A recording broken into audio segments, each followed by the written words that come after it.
Yeah, believe it or not, there are. I mean, and there are 4 people in the book who use their last breath to cheer for their favorite football team.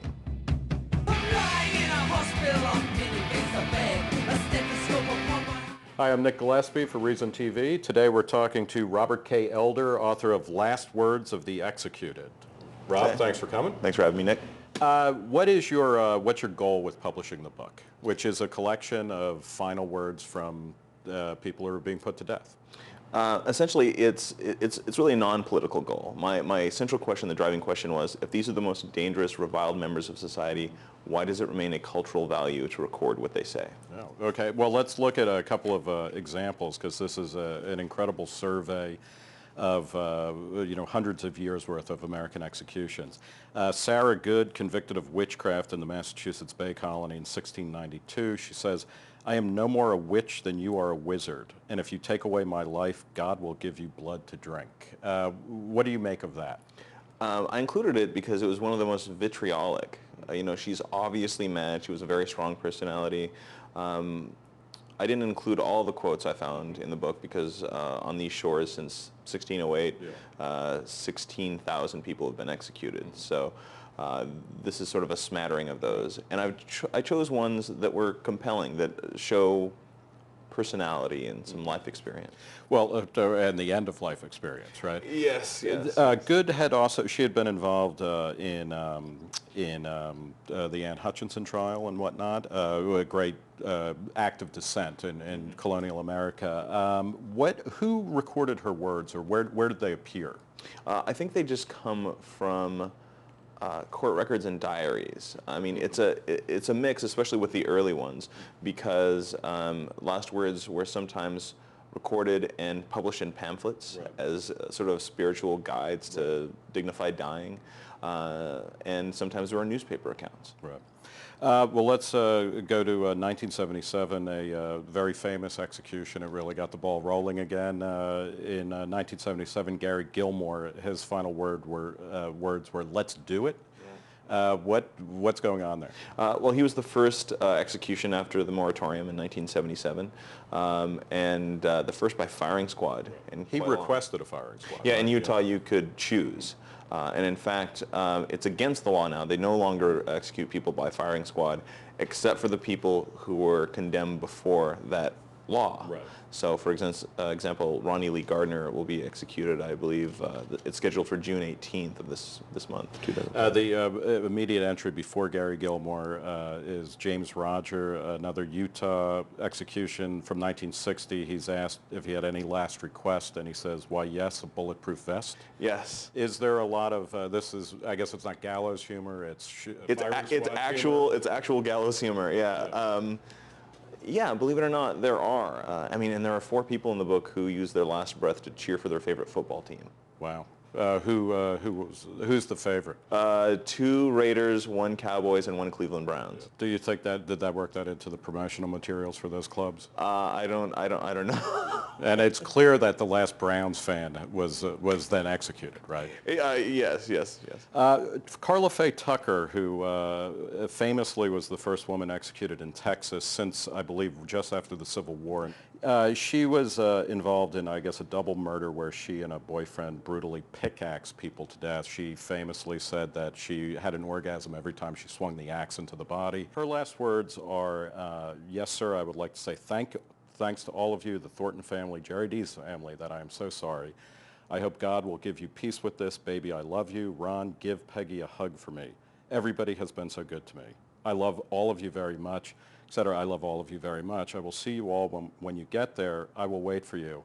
One of the things that I found interesting, I mean, there's a level of banality here, to be quite honest.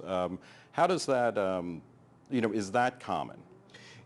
The sort of ritual of either apologizing to victims or victims' families and saying goodbye to people by name is actually sort of new, because especially early executions, they were in front of a crowd, so there was a sense of oration.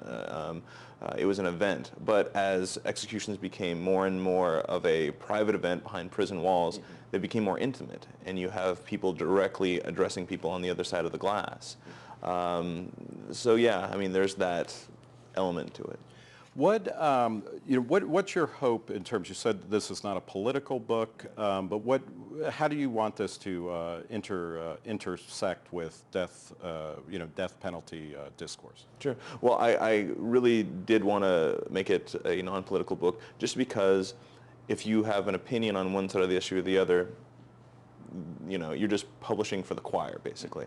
I really wanted to talk about this in cultural terms and just sort of make people think about death penalty. And again, this ritual, why? What can we learn? Why do we still keep them? What are you, pro or anti-death penalty? I'm doing my best to sort of just keep that. Can we, so you don't want to say?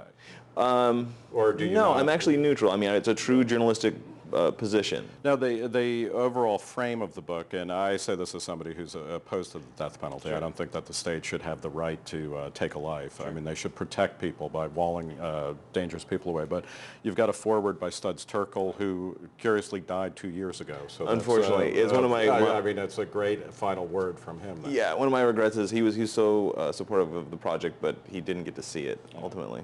But then you have Sister Helen Prejean, from the author of Dead Man Walking, and you have the executive director of the Center on Wrongful Convictions. I mean, is this an anti-death penalty book, ultimately? From my perspective, no. But and when we were asking for people to weigh in, those are the only people that responded. No, it's really not an anti-death penalty book. In fact, folks who are anti-death penalty, I've gotten a little bit of flack for including sort of more information on cases that are recent that were traditionally liberal causes. For example, Sacco and Vanzetti. While I include a little note that says, this is among the 39 cases that the Center on Wrongful Convictions says, they're probably innocent, or there's enough evidence for reasonable doubt. I also include the fact that in 2005, a letter from Upton Sinclair surfaced in which he said he talked to their lawyer, who admitted making up the whole thing and ginning their alibis. Right. Do you are we in the twilight of the death penalty in America? Because there has been a huge amount of notoriety of people who are on death row who have been exculpated by genetic evidence or whatever. Executions seem to be going down from where they had been for all sorts of reasons. Is the death penalty really being relegated to history? I don't know.